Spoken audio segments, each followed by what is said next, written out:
কারো জীবনেই ফুলের বিছানা নয়।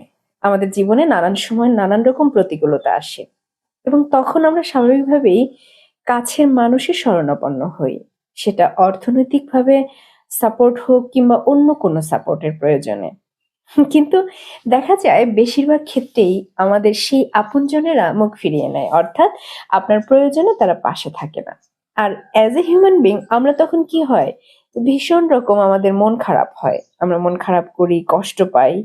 মনে হয় যে চোখে তো আর কিছু দেখছি না, ঘুটঘুটে অন্ধকার, কিভাবে কি করব, কোথায় যাব, কি হবে?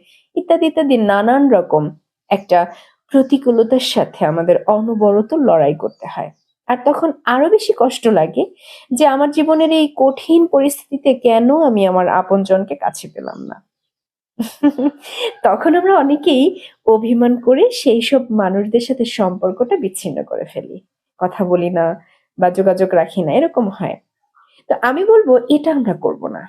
বরং আপনার জীবনের প্রয়োজনে যদি আপনার আপনজন পাশে না থাকে তাদেরকে বড় করে একটা ধন্যবাদ দিন।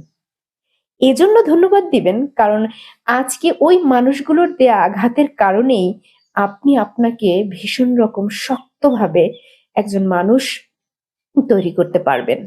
এবং এই যে আপনার অভিজ্ঞতা, আঘাতের অভিজ্ঞতা, এটাকে কাজে লাগিয়ে সামনে সুন্দরভাবে এগিয়ে যেতে পারবেন ইনশাআল্লাহ।